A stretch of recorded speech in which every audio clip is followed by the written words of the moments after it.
Toukouzou,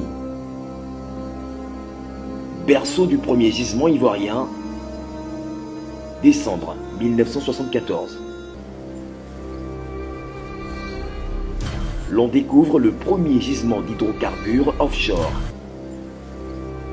dénommé Bélier sur les côtes de Toukouzou.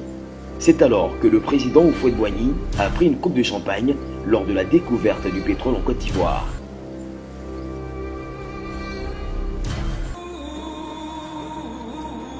Dans cet élément, vous entendrez des témoignages chocs de personnes qui étaient au cœur de l'aventure.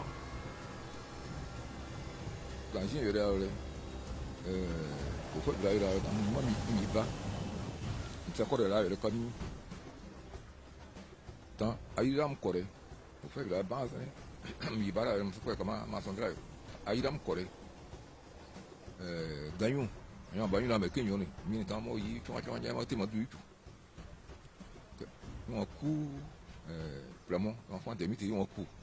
Quand on a ramati, nous coulons à maïti, ça ou le tout, sous maïti. Nous coulons à bêti. Et dans tes minutes, gagnons ton bas. On balai, et vous quittez la vraie. Et donc, oui, la vraie, les salles. On y a rien, on dit. Quand il a vu durant la. On fait la sauce beaucoup la vraie. La sauce beaucoup de monde, vous n'avez pas que il faut abattre. Dans un si bon temps, on fait une pro. Et une pays à Viracare. Que tu en as là, quand on va, mina ere, nous maillons amener. Et à Viracare.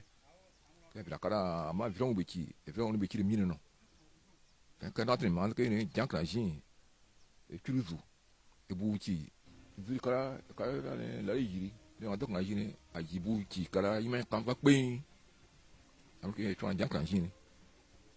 Et nous avons intégré le béti que, l'an dernier, dans un donc la gine, que. Non, ça fait tout vous quand un café. Et là, ça m'a télé. En autant, il m'a bouti à Kambata. Non, quoi canon, que les café, café, oui, c'est ma yiri pour 5 ans. Et là, on peut le dire. Comme ça. Tant pis, au foie, il y a temps. On sait quoi, il y a comment dire.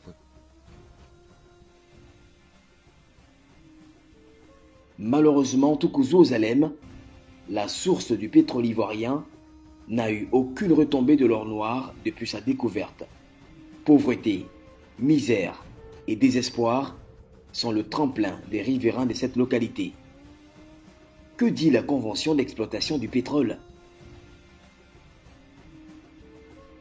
Nous avons découvert un document lié à l'exploitation des ressources pétrolières et gazières qui stipule que négocier l'indemnisation pour les sols occupés et la pollution des eaux, lutter pour la création des centres de santé dans les villages et l'installation d'une unité de sapeurs-pompiers dans le département, lutter pour l'emploi des jeunes, l'octroi des bourses d'études en Côte d'Ivoire et à l'étranger, etc. Qu'est-ce qui a été prévu pour les populations locales en termes d'équipements sociaux? Quel rôle joue l'État pour préserver les intérêts des populations? Dans le temps, les grands-parents étaient dans l'ancien village.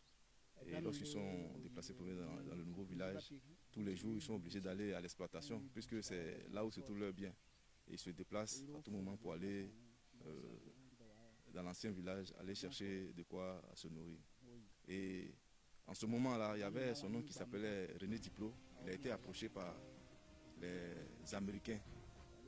Et ceux-ci l'ont pris comme étant un vigile. C'est lui qui veillait sur le site. Un beau matin, eux, ils arrivent dans leur plantation, ils ont vu un pilier fait en béton. Ils savent que ce sont les Américains qui sont venus installer, mais personne ne les a approchés pour leur dire non, que voilà ce que je veux faire sur votre espace ou bien dans votre champ et tout. Ils ont vu eux aussi, ils n'ont pas demandé. Ils étaient dans leur quotidien. Et puis, un moment après, son oncle René Diplo ne venait plus sur le site pour la surveillance. Et comme tous les jours, il passait à son grand-père, un jour, les gens l'ont touché. Et il s'exprimait en anglais. Et ils avaient un traducteur qui était avec eux. Alors ils ont demandé si, lui étant plus jeune et valide, pouvait prendre la place de son oncle qui a laissé le site sans surveillance. Vraiment, il y a un fantôme, il y a un fantôme, Dans le quoi, et là, j'ai un avoir un ça c'est un mieux. Elle a dit oui que vous pouvez faire du travail. C'est en ce moment qu'ils ont fait une palissade en paille. C'est là qu'ils ont leur petit site où ils restent pour faire la surveillance. Et avant ça, les gens s'étaient passés avec leur pick-up et Land Rover, passaient ici tout le temps. Et puis bon, ils ont installé des dynamites. Et à un moment donné, les gars sont passés, puis bon, ils ont commencé à faire exploser les dynamites. Et il y avait son oncle aussi, par exemple, qui était quelqu'un qui a accepté de travailler avec eux. Et sûrement que lui aussi sait comment les gars procédaient pour les travaux. Et c'est quand ils ont fini qu'ils ont installé le site. Donc lui, il est resté, après le départ de son oncle, pendant un bon bout de temps. Les gens venaient lui rendre visite jusqu'à un certain moment, ils ont arrêté. Et ils sont restés longtemps sans venir. Et puis, il a décidé de transférer le matériel qui était sur le site pour aller au village. Sur le site, il disait donc qu'il y avait de très grosses batteries. Et il fallait au moins 4 personnes pour soulever une batterie. Et les batteries étaient au nombre de 8. Puisqu'ils sont partis qui mettaient du temps à revenir, il est obligé de charger les batteries depuis le site jusqu'à la maison chez son grand-père. Il est parti mettre les 8 batteries en sécurité. Les gars sont restés très longtemps après, ils sont venus. Quand ils sont venus, ils ont demandé à le rencontrer et ils sont partis. Lorsqu'ils ont vu leur matériel en bon état, et ils ont décidé de le récompenser. Ce jour-là, les Américains lui ont donné 150 000 francs. Il a remis à son grand-père en reconnaissance de ce qu'il a fait pour eux. Et après ça, ils sont partis. Et depuis qu'ils sont partis, nous n'avons plus jamais eu de nouvelles en ce qui concerne le pétrole, jusqu'à ce qu'on apprenne que à Krafi, les gars sont en train de construire une station pour le site du pétrole. Et pendant un très bon moment, les gars ont installé des tuyaux, 2 rangées de tuyaux depuis Krafi jusqu'à Vridi. Depuis Krafi, tous les villages, à partir de Krafi jusqu'à Vridi, il y a des jeunes qui ont été engagés pendant ces travaux-là. L'installation des tuyaux, là. Les jeunes ont été engagés, ils ont été rémunérés pendant tout le temps que les gens installaient les tuyaux. Donc ça veut dire que depuis toujours, les gens ils ont toujours profité des retombées du pétrole depuis les installations. Parce qu'en ce moment-là, c'était Yassé Grégoire Philippe qui était, il était, qu'est-ce qu'on peut dire, le gourou et de Jacquesville. Et il était la 2e personnalité du pays. Et en ce moment, il ne peut pas prendre une décision, il ne peut pas dire quelque chose afin que cette chose ne soit pas respectée ou cette chose puisse être contredite. Donc, puisque Yassé a dit que la station, c'est à Krafi, ça doit s'installer, et Krafi étant dans le département de Jacquesville, et étant près de Toukouzou, là où on dit qu'aujourd'hui la plateforme est de Grand Laou, il est obligé d'accepter que ce soit à Jacquesville et c'est ce qui est officiellement reconnu. Et là où se trouve la plateforme, jusqu'en bordure où se trouve la borne, ici à Toukouzou, à Bouti précisément, ça fait 9 km. Mais selon les informations que nous avons, la station de Krafi jusqu'à la plateforme, ça fait 24 km. On voit déjà que, c'est ce que je disais, pour les techniciens, ils savent. Mais pour nous les novices et nous les ignorants, on voit la chose comme ça et on la prend comme il se doit. Donc, Segui étant sur place, lorsque les Américains arrivent, c'était en communication avec les gens sur la plateforme. En ce moment, c'était en construction. Les gens parlent anglais et ils ne comprennent pas. Et ce qu'il sait, et l'information qu'il a eue, il sait que d'ici Bouti, là où se trouve la borne, jusqu'à la plateforme, ça fait 9 km. Donc ce sont des précisions qu'on a besoin de savoir.